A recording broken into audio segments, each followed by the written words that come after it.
নমস্কার, কেমন আছেন সবাই? আশা করি সবাই খুব ভালো আছেন। আমিও ভালো আছি। ভিডিওর থাম্বনেল দেখে আপনারা বুঝতেই পেরে গেছেন আমার আজকের ভিডিও কোন টপিকের উপর হতে চলেছে। হ্যাঁ, আজকে চলে যাচ্ছি চেন্নাইয়ের মাইলাপুর গ্রামে অবস্থিত কপালেশ্বর বাবার টেম্পলে। তো প্রথমেই আমি ক্ষমা চেয়ে নিচ্ছি, তার কারণ আমার এই ভিডিওটা অনেক আগে পোস্ট করার কথা ছিল, কিন্তু কেন আমি দেরি করে পোস্ট করেছি সেটা আমি পরে আপনাদের সঙ্গে শেয়ার করব। তো চলুন, এখন আমি যাচ্ছি মন্দিরের উদ্দেশ্যে, আপনারাও থাকুন আমার সঙ্গে। তো এই মন্দিরটি আমরা যেখানে ছিলাম ওখান থেকে প্রায় ওই 40 থেকে 45 মিনিট মতো টাইম লাগে যেতে। আমরা চেন্নাইয়ে 1000 লাইট গ্রিমস রোডে ছিলাম, সেটা আপনারা প্রত্যেকেই জানেন যারা আমার আগের ভিডিও দেখেছেন। তো ওখান থেকে এই মন্দিরটা খুব একটা বেশি দূরে নয়। তো চলুন, কথা বলতে বলতে আমরা প্রায় মন্দিরের সামনে পৌঁছেই গিয়েছি। এই যে সামনে দেখতে পাচ্ছেন 40 মিটার উঁচু যে চূড়াটি, এইটি হলো কপালেশ্বর টেম্পল। তো চলুন এবার মন্দিরের ভেতরের দিকে যাই। টাইমটা ছিল বিকেল ওই 4টা থেকে 4:30টার মধ্যে। আমরা বিকেলবেলায় বেরিয়েছিলাম হসপিটাল থেকে ফিরে।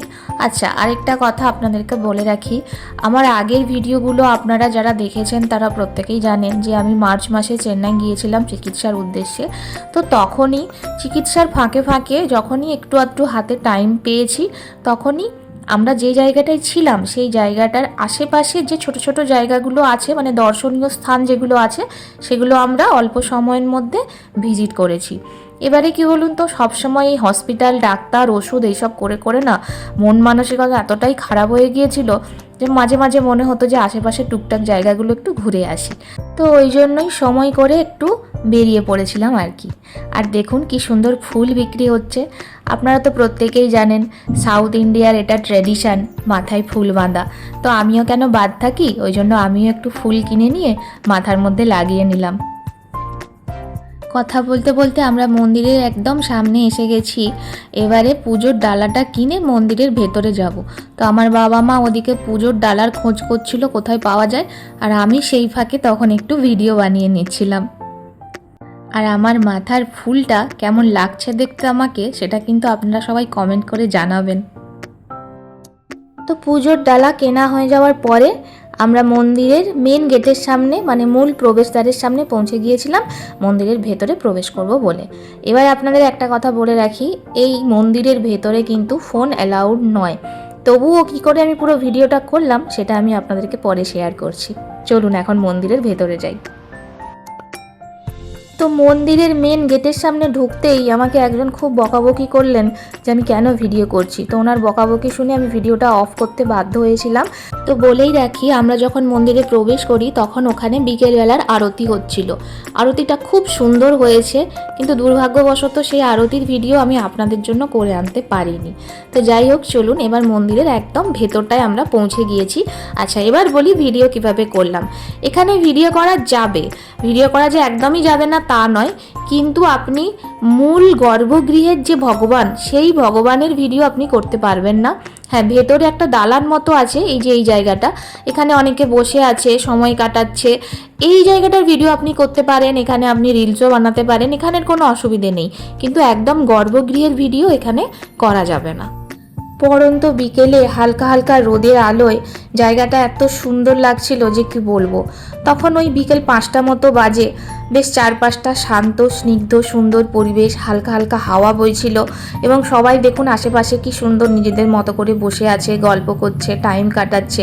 সত্যি জায়গাটা এত সুন্দর, ওখান থেকে আপনার আসতে একটুও মন করবে না। আর আমি একটু আগেই আপনাদের বলছিলাম যে এই হসপিটালের চত্বর কাটতে কাটতে আমরা এতটাই ফেড আপ হয়ে গিয়েছিলাম, আমাদের মন মেজাজ খারাপ হয়ে গিয়েছিল, আমাদের একটু ফ্রেশনেসের দরকার ছিল। তো এই জায়গাটাতে গিয়ে আমাদের মনটা অনেকটা ভালো হয়ে গিয়েছিল সেদিন। আচ্ছা, এই মন্দিরের নাম শুনে আপনারা তো নিশ্চয়ই বুঝতেই পেরে গিয়েছেন এটা ভগবান শিবের মন্দির, কিন্তু এখানে ভগবান শিব ছাড়াও ভগবান গণেশ এবং বালাজি অর্থাৎ চোখবাঁধা নারায়ণেরও কিন্তু পুজো হয়ে থাকে। এবার আপনাদের এই মন্দির সম্বন্ধে কিছু বলি। আমাদের ভারতবর্ষের যতগুলি প্রাচীন শিব মন্দির আছে তার মধ্যে এই মন্দিরটি একটি অন্যতম মন্দির। এই মন্দিরটি আগে একদম সমুদ্রের গায়ে অবস্থিত ছিল, কিন্তু পরে এই মন্দিরটিকে পর্তুগালেরা ভেঙে দেয়। পরে এই মন্দিরটিকে আবার পল্লব রাজবংশের রাজারা 1600 খ্রিস্টাব্দে সমুদ্র থেকে 100 মিটার দূরে নতুন করে নির্মাণ করেন।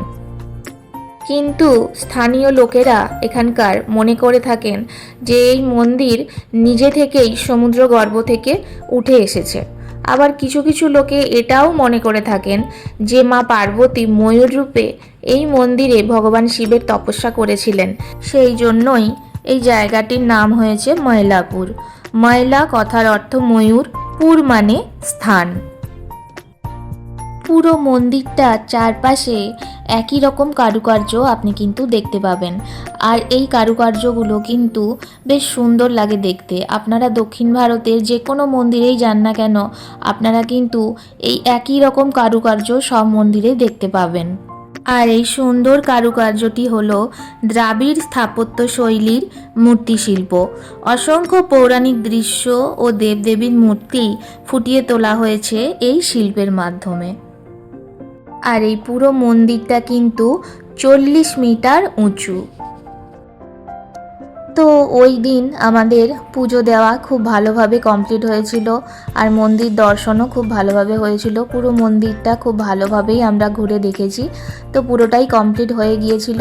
তো তারপর ওখান থেকে আমরা বেরিয়ে গিয়েছিলাম। যদিও বা মন্দির থেকে বেরোনোর খুব একটা ইচ্ছে ছিল না কারোরই, প্রত্যেকেই চেয়েছিল মন্দিরে আরও বেশ কিছুক্ষণ সময় কাটাই, কিন্তু কিছু করার নেই, আমাদেরকে তো ফিরে যেতে হবে। তো সেই জন্যই মনের ভেতরে একরাশ দুঃখ নিয়ে আমরা মন্দিরের বাইরে বেরিয়ে গিয়েছিলাম।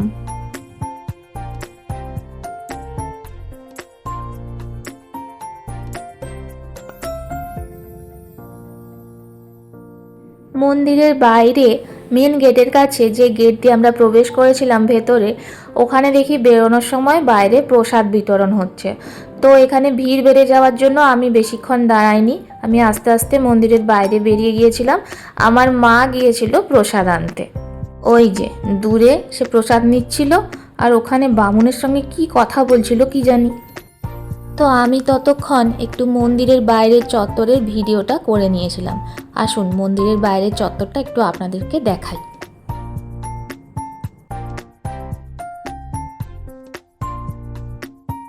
এই দেখুন বাইরে কত ভিড় বেড়ে গেছে। যত সন্ধে হচ্ছে তত কিন্তু ভিড় বাড়ছে। এই মন্দিরটি রাত্রি 10টা পর্যন্ত খোলা থাকে। তো রাত 10টা পর্যন্ত বোঝাই যাচ্ছে যে এখানে ভালোই কিন্তু লোকের সমাগম হয়।